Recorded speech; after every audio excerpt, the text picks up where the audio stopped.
Between the stuffed animals on the altar and the dogs in the pews, I'm sure you're going to get a lot out of this sermon. But listen, God places Adam in the Garden of Eden and creates all of the animals and has Adam name them. And at first blush, this sounds like a perfect children's Bible kind of story. Which is great, because when you think about it, there's really precious little in the Bible that belongs in a children's book. Actually, though, there's a lot more going on here. There's something else to this.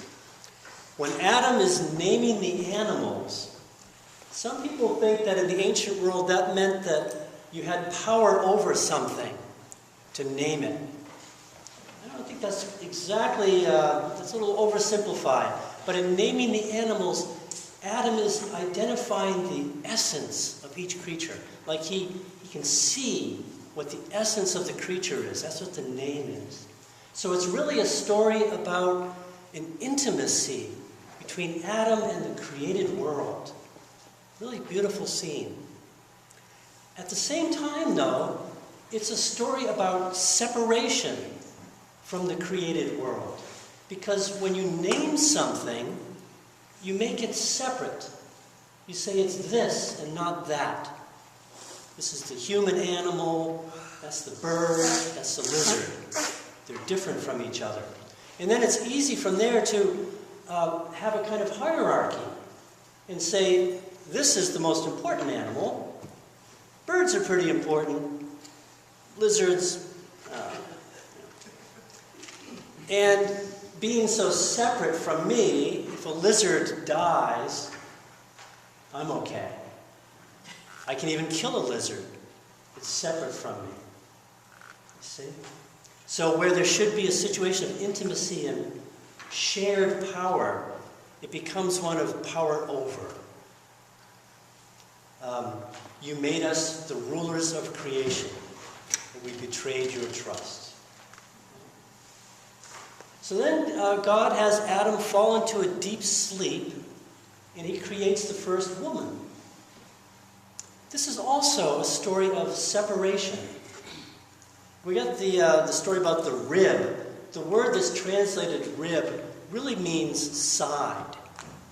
And what's really probably going on here is that this first human, this Adam, is not a man or a woman. He's both. And to create a partner, God essentially splits him in two. This is a common idea in the ancient world. So there's an immediate separation. And then again, where there could be some shared power, it usually becomes one of power over, domination.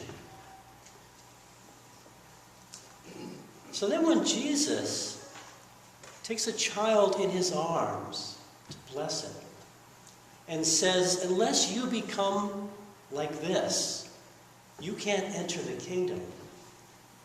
What he's doing is he's unifying all of that separation that we've been experiencing. He's bringing it all back together into unity. Because that little child hasn't learned to separate things yet. You know, when a baby's staring at the wall, they say the baby is the wallpaper. Baby doesn't distinguish between things. Jesus is saying, find that unity again. In the Gospel of Thomas, which didn't quite make it into the Bible, Jesus says, when the two become one, then you can enter in. The two become one. Whatever God has joined together, let no one separate. Saint Francis, the saint, not the Pope, whose feast we celebrate today, which is why we have dogs and stuffed animals in church, he was famous for having a childlike faith, and also famous for being intimate with creation. He slept outdoors on the ground, talked to animals. Actually, sleeping outdoors on the ground is pretty much what killed him. He suffered physically, horribly, with this lifestyle that he chose.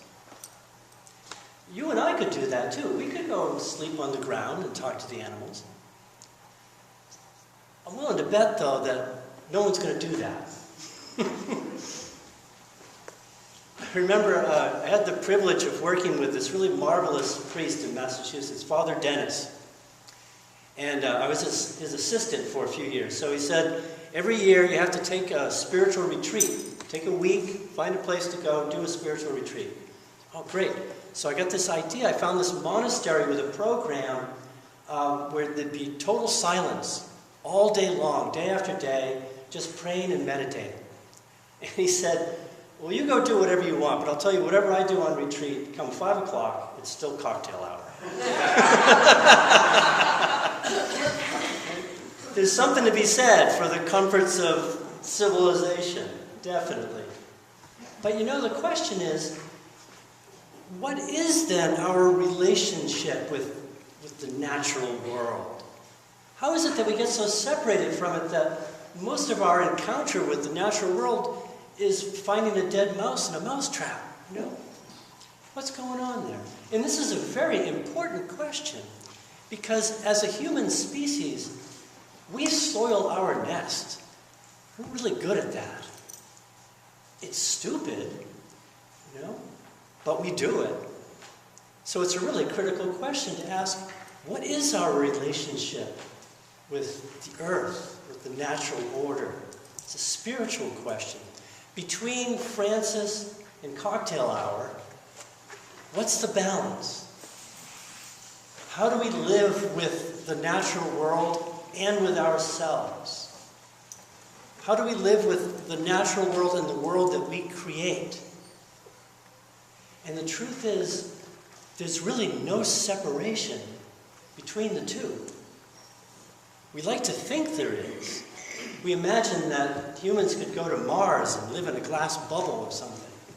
But there is no real separation between us and the natural world. Did you know that a good portion of your body weight is bacteria?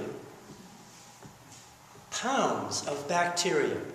Not bad bacteria that will make you sick, but bacteria that's necessary to this organism, to life, without which we would quickly die. There is no real separation between us and the natural world. We are a part of it all. So the question is, how are we doing with that? Being a part of it all. Not too good. One example, it's my own pet peeve. Take recycling. Okay, recycling is a no-brainer. Of course, we should recycle our trash if we can. But to say that recycling solves a problem is like saying it's okay that I smoke. I pick up all the butts on the ground. It doesn't really solve the problem at all. The real question is, why is there so much trash that needs recycling? I go to the dump and almost everything I bring is packaging. What's going on there? Why does that happen?